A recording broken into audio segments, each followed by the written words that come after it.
Olá você, tudo bem? Estamos de volta agora com a segunda parte do primeiro capítulo do livro Pense e Enriqueça. Se você não acompanhou a primeira parte do primeiro capítulo, então volte lá e assista, ok? É muito importante para você entender essa segunda parte. O desejo faz o impossível. Para um clímax adequado ao presente capítulo, quero apresentar uma das pessoas mais incomuns que conheci. Vi-o pela primeira vez alguns minutos depois que nasceu. Veio ao mundo sem nenhum sinal físico de orelhas e o médico admitiu, quando o apertaram para dar a opinião sobre o caso, que a criança podia ser surda e muda para o resto da vida. Contestei a opinião do médico. Eu tinha o direito? Eu era o pai da criança? Também eu cheguei a uma decisão e formei opinião, mas expressei a opinião silenciosamente no segredo do meu coração. Sabia no íntimo que meu filho iria ouvir e falar. Como? Tinha certeza de que devia existir um meio e sabia que o encontraria. Pensei nas palavras do imortal Emerson: todo o curso das coisas serve para ensinar-nos fé. Basta nos obedecer. Há orientação para todos nós. E se ouvirmos com humildade, escutaremos a palavra certa. A palavra certa? Desejo. Mais do que qualquer outra coisa, eu desejava que meu filho não fosse um surdo-mudo. Desse desejo, jamais retrocedi, nem por um segundo. O que podia eu fazer? Teria de achar, de qualquer modo, o meio de transplantar para a mente da criança o meu ardente desejo de transmitir-lhe som ao cérebro sem o auxílio de orelhas. Assim que ela estivesse com idade suficiente para cooperar, encher-lhe-ia de tal modo a mente com o desejo ardente de ouvir que a natureza, por métodos próprios, se incumbiria de traduzi-lo em realidade física.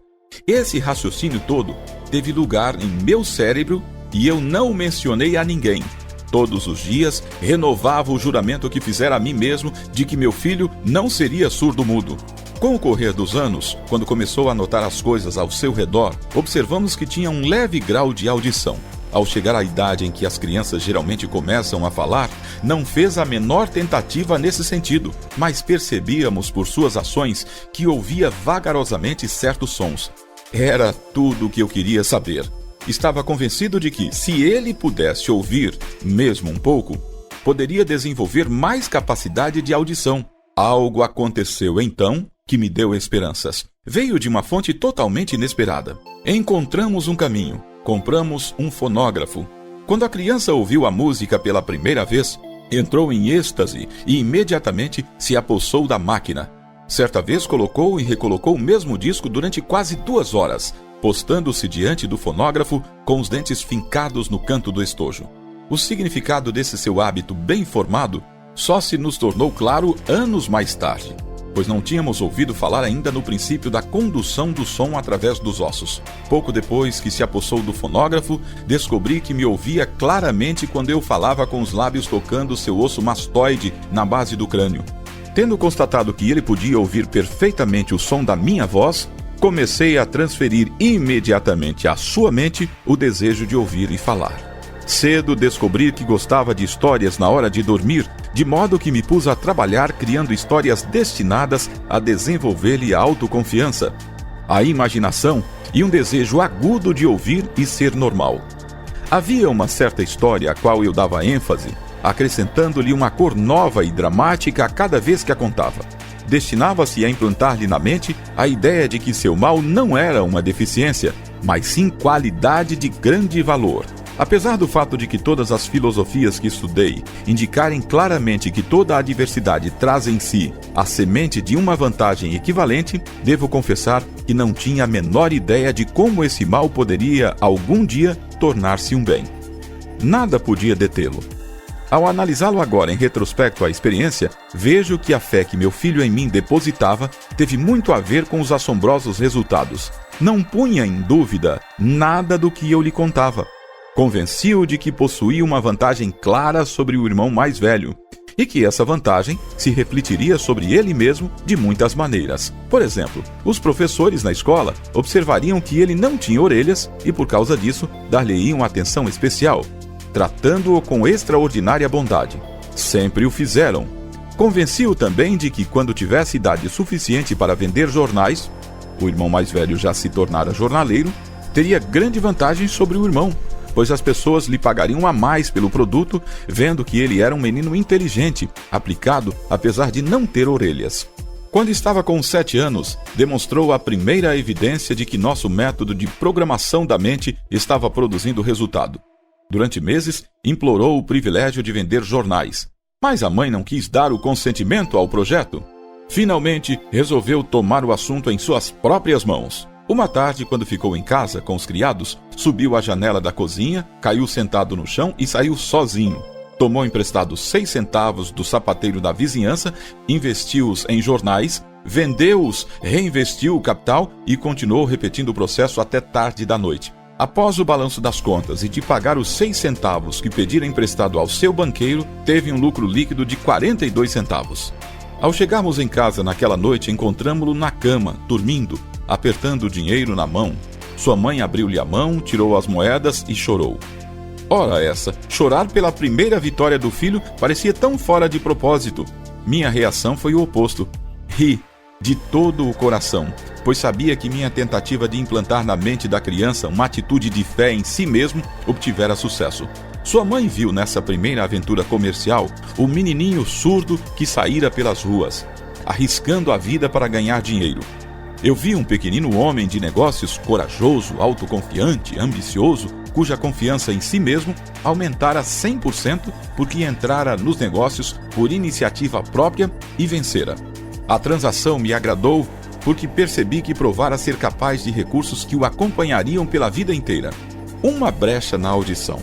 O menininho surdo passou pela escola primária, ginásio e college, sem conseguir ouvir seus professores, a não ser que gritassem bem alto e a pequena distância. Não foi a uma escola para surdos. Não permitimos que aprendesse a linguagem dos sinais. Estávamos resolvidos a que levasse vida normal e se reunisse com crianças normais. Persistimos nessa decisão, embora nos custasse muitos debates acalorados com funcionários escolares. Quando no ginásio, experimentou um aparelho elétrico para surdez, mas de nada adiantou. Durante sua última semana no college, aconteceu algo que marcou o mais importante ponto crítico de sua vida. Pelo que parecia puro acidente, entrou de posse de outro aparelho elétrico que recebeu para experimentar. Demorou para testá-lo devido à decepção anterior com aparelho semelhante. Afinal, apanhou o aparelho e, com certa negligência, colocou-o na cabeça, ligou a bateria e zás! Como por um passe de mágica, o desejo de toda a sua vida por uma audição normal tornou-se realidade. Pela primeira vez na vida, conseguiu ouvir praticamente tão bem quanto uma pessoa de audição normal. Felicíssimo pelo mundo transformado que lhe fora dado através do aparelho, correu para o telefone, ligou para a mãe, ouvindo-lhe a voz perfeitamente. No dia seguinte, ouviu claramente as vozes dos professores em classe pela primeira vez na vida. Pela primeira vez na vida, pôde conversar livremente com outras pessoas sem necessidade de que falassem alto. Na verdade, entrara de posse de um mundo transformado. O desejo começara a trazer juros, mas a vitória ainda não estava completa. O menino ainda tinha de encontrar um meio definido e prático de converter seu defeito numa qualidade equivalente. O menino surdo ajuda os outros, mal compreendendo o significado do que já fora alcançado, mas intoxicado pela alegria do recém-descoberto mundo do som, escreveu uma carta ao fabricante do aparelho de surdez, descrevendo com entusiasmo sua experiência. Algo em sua carta fez com que a companhia o convidasse para ir a Nova York. Ao chegar, foi escoltado pela fábrica e, enquanto conversava com o engenheiro-chefe, contando-lhe sobre seu mundo transformado, um pressentimento, ideia ou inspiração, chamem-no do que quiserem, passou-lhe pela mente. Foi esse impulso do pensamento que converteu o mal que o afligia em qualidade, destinada a trazer tanto juros em dinheiro como em felicidade a milhares para sempre. A síntese daquele impulso de pensamento era o seguinte: ocorrera-lhe que poderia ser útil a milhões de surdos que passam a vida sem os benefícios de aparelhos de surdez, contando-lhes a história do seu mundo transformado. Durante o mês inteiro, pesquisou intensamente, analisando todo o sistema de marketing do fabricante de aparelhos de surdez. Criou então meios e modos de se comunicar com os que têm dificuldades de audição no mundo todo, com o propósito de com eles partilhar do mundo há pouco descoberto. Feito isso, redigiu um plano bienal baseado em suas descobertas. Ao apresentar o plano à companhia, recebeu imediatamente um cargo com o objetivo de realizar o que ambicionava. Nem sonhava, quando foi trabalhar, que estava destinado a trazer esperança e alívio prático a milhares de pessoas surdas que, sem essa ajuda, estariam condenadas para sempre à surdez. Não tenho a menor dúvida de que Blair teria sido surdo ou mudo por toda a vida se sua mãe e eu não tivéssemos conseguido formar-lhe a mente como o fizemos.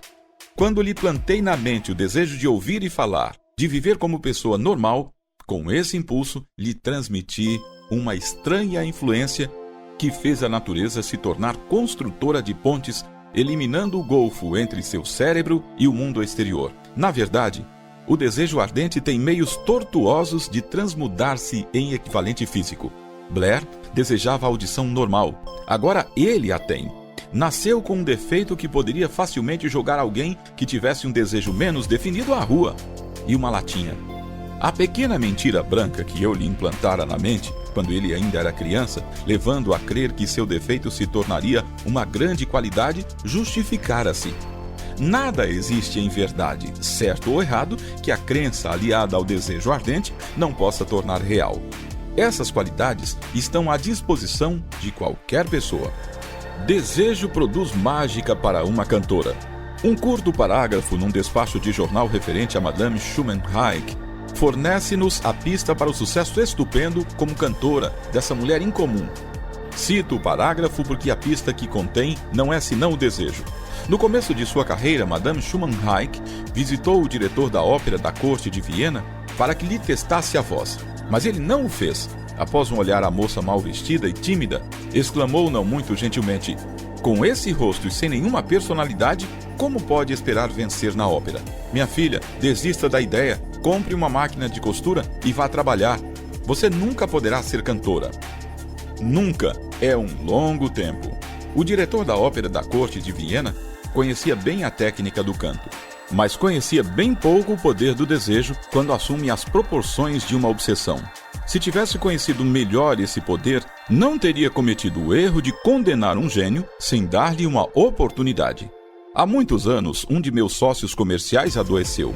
Piorou com o decorrer do tempo até que, afinal, foi levado ao hospital para ser operado. O médico avisou-me de que pouca ou nenhuma chance haveria de vê-lo vivo novamente. Essa era a opinião do médico, porém não era a opinião do paciente. Antes de ser levado para a mesa, sussurrou fracamente: "Não se incomode, chefe. Sairei daqui em alguns dias." A enfermeira de serviço olhou-me penalizada, mas o paciente se salvou. Depois que tudo terminou, o médico afirmou: "Só o seu desejo de viver é que o salvou. Nunca teria aguentado se não tivesse recusado a aceitar a possibilidade de morte. Acredito no poder do desejo apoiado pela fé porque vi esse poder erguer homens de origem obscura a posições de riqueza e poder. Já o vi roubar a sepultura de sua vítima. Vi-o servindo de meio para que homens ensaiassem a volta após derrotas em centenas de maneiras diferentes. Vi-o permitir ao meu filho uma vida normal, feliz e bem-sucedida, apesar da natureza tê-lo mandado ao mundo sem orelhas. Como se pode subjugar e utilizar o poder do desejo? Isso foi respondido através desse e dos capítulos subsequentes do livro, através de um princípio estranho e poderoso de química mental, jamais divulgado. A natureza envolve no impulso do desejo forte aquele algo que não reconhece palavras como impossível e não aceita a realidade como a derrota. Pontos a fixar. Quando o desejo converge grandes forças para sua vitória, você não precisa de nenhum modo recuar. A vitória é certa. 6 passos definidos, aqui mostrados, transformam o desejo em ouro. Para Andrew Carnegie, esses princípios valem 100 milhões. O desejo constrói nova vitória da derrota temporária. Foi o desejo que construiu uma das maiores lojas de departamentos do mundo, literalmente sobre cinzas. Um menino sem orelhas aprendeu a ouvir. Uma mulher sem possibilidades tornou-se grande cantora de óperas. Um homem doente que os médicos pensavam que morreria conseguiu se salvar. Desejo foi a força que auxiliou essas pessoas por alguma estranha, mas natural química mental. Não há limitações à mente, exceto as que admitimos. Tá, então, esta foi a segunda parte do primeiro capítulo do livro Pense e Enriqueça. Se você gostou, então compartilhe com seus amigos, se inscreva no meu canal se ainda não é inscrito, deixe a sua sugestão de vídeo e o seu comentário, ok? Eu sou Valdir de Souza, um grande abraço e até a próxima!